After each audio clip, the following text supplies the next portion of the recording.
You know something?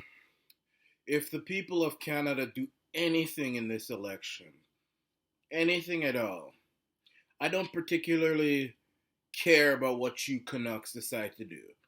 And I'm gonna make this quick because I ain't gonna keep you I ain't got a lot of time for you Canucks. But if you do anything, personally, you know where I stand.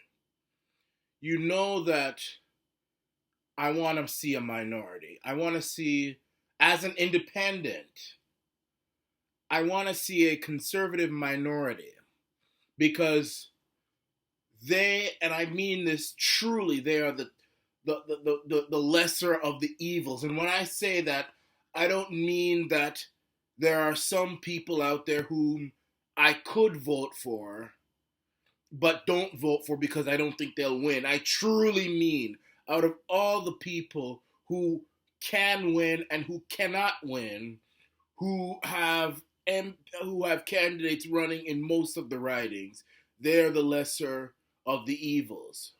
So I want a conservative minority. This is what I've endorsed. Personally, after seeing Yves Francois Blanchette in the debate, whom impressed me very much, I would like to see endorse the Black Québécois to win most of the seats in Quebec, and the Conservatives win a minority. I want Mike Strange of Niagara Falls, a good friend of mine, former boxer, to win as an independent in Niagara Falls, and a few other independents, populist, uh, country first independents, who want to see the immigration straightened out, who want to see balanced budgets, who want to stop the carbon tax, those kind of individuals to hold conservative minority to account. But even if that doesn't happen, if you guys do anything, I am pleading with the people of Scarborough, my brothers out there, a lot of you who are in Scarborough, I plead with you not to re-elect Bill Blair. And I really, really plead with you. If anything happens, I don't care if Justin the tacky-headed tar-faced Mac Daddy Trudeau wins another majority. He is a criminal. He's a son of Satan. Uh, Elections don't mean a damn thing when you've got the son of Satan. God has said he's the son of Satan. I don't care what you earthly Canucks do. You can vote for him 10 times over. It doesn't change the fact he's son of Satan, and God will punish him and anybody who votes for him or is complicit in any victory of his. But Bill Blair is a murderer. Bill Blair is a butcher. I've called him the Butcher of Toronto. He is actively engaged in a conspiracy to take away the last piece of defense that Canadians have to defend themselves against tyranny, against a violent, oppressive government run both by the left and the right, a violent police state which is coming closer and closer to becoming reality. We see what's happening. We see media people being oppressed and some of them even being arrested. Menzies of Rebel was arrested the other day for going to rallies and all sorts of things. Rebel reporters are being shown what minorities and black folk and poor white folk go through every day, and that is harassment by police for simply doing their job. The Rebel reporters finally know what minorities and poor white people in poor neighborhoods go through every day with police. Harassment for simply living their lives. And now we've got Bill Blair, Minister for Safety and Border Security. He's not done a good job with the border, but he wants to take away our guns, the last vestige of protection that we have as Canadians. And once he takes that away, then our safety, our ability to free our to defend ourselves against oppression, our ability to preserve our freedom, all of that will collapse. And Bill is doing that. Today, he was in a town hall or a meeting with two individuals of the Canadian Firearms Association, where he deliberately stated wrong, incorrect facts that many people or the people who confronted him had said. Wrong facts. And he was doing this, putting words in people's mouth so that he can further his agenda of getting rid of guns and handguns and the protection that Canadians hold very dear. Let me tell you about Bill Blair. Bill Blair is a murderer. I will never apologize for saying that about Bill Blair. Anybody who disagrees with me, I don't care. You can unsubscribe if you want. I don't need your useless subscription. Bill Blair is a murderer. Bill Blair is a butcher. I will never apologize to Bill.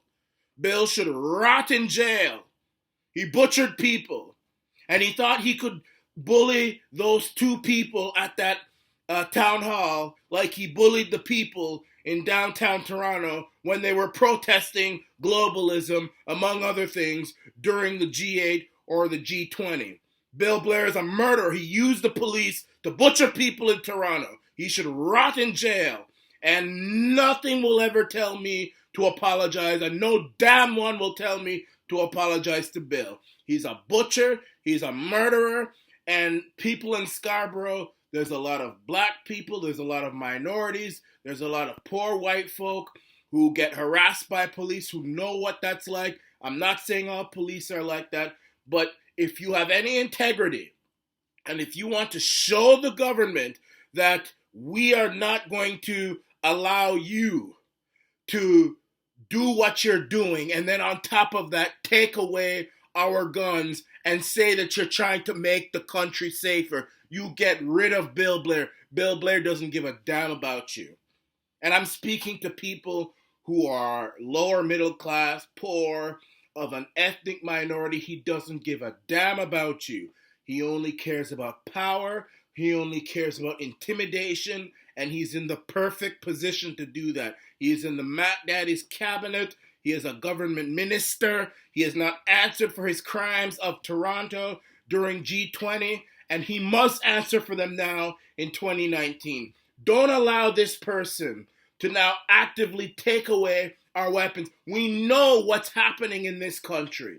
We know what's happening to independent media. We know what's happening to people who say they're pro-groups, which say they're pro-life and this and that. We know what's happening here. The censorship is off the scale. People are being harassed. We know what's happening in this country, and we cannot allow now our guns, our weapons, to further be restricted and, if so, even taken away, handguns, while criminals of note and police officers and soldiers, both of them equally together, have weapons. The criminal is never going to get rid of his gun.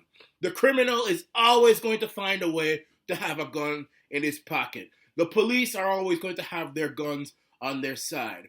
We cannot allow a society to take place where criminals of note and law enforcement are the only people in the country who have weapons, and law-abiding individuals who have guns for hunting, who have guns for sports, who have guns for collecting, and who have guns to protect themselves from criminals and police officers to have no way of defending themselves. I'm not going to allow this to happen. And I said this video was going to be short, and it is going to be short. That knock you heard just now, that's my girlfriend knocking at the door, and she's getting impatient, and I'm sure outside must be painful. So I'm going to go answer that door now and say goodbye to you. This is the Arana Nation.